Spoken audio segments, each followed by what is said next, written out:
Please forgive me if you can hear banging and noise in the background. Unfortunately, my upstairs neighbour has people round and her little daughter is going a bit mental up there. So I'm hearing a lot of banging and noises that might interfere with the video. So please forgive me for that, and I hope it doesn't interfere too much.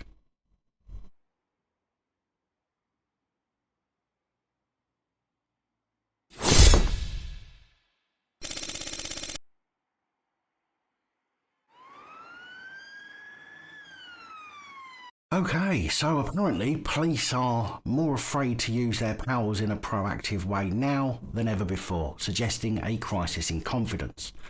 West Midlands Police Federation chairperson Rich Cooke claimed that police both in low and senior levels are concerned over being scrutinised and are now risk adverse, as in having the tendency to avoid risk. Just what we need, more fairies pretending to be police.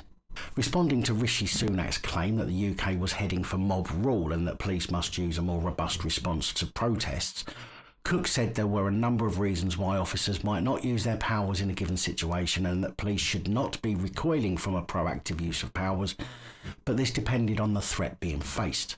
Yes, and if police stopped using excessive force in an excessive overreaction to people, then maybe they wouldn't be so scrutinised, or at least wouldn't have to worry about scrutiny.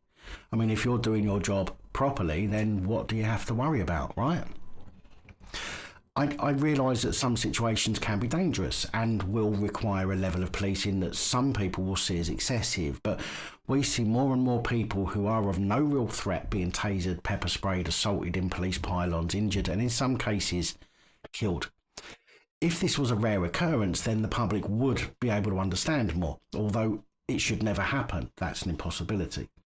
But on the odd occasion, if something went wrong where Plod panicked or genuinely made a mistake, the public would be more willing to accept that than the vast numbers of people we see being assaulted by police when there is simply no need for it. Rich Cooke said the response comes down to the basis of numbers a lot of the time. It's not for political reasons, but ends up being perceived as being political.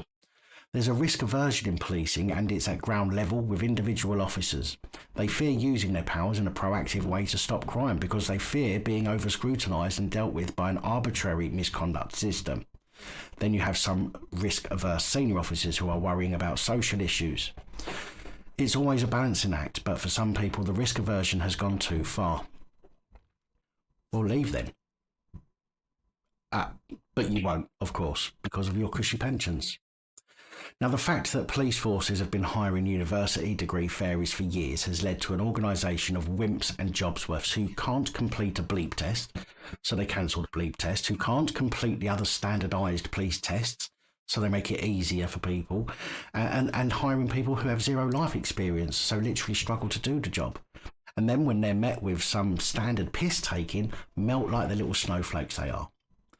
Being in an organisation that's supposed to be independent from the government, but then is being the government's little bitch boys, has caused all sorts of issues for the police and the people of this country. And until the police start to stand on their own 2 feet and say, no, we are not lowering standards to make it easier for people to join because they have a job to do and need to be able to do it, then we will forever be in this cycle that is getting worse and worse.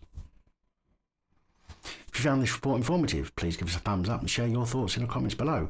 It really does help if you share my reports too. Please don't forget to subscribe if you haven't already, and I'll see you in the next.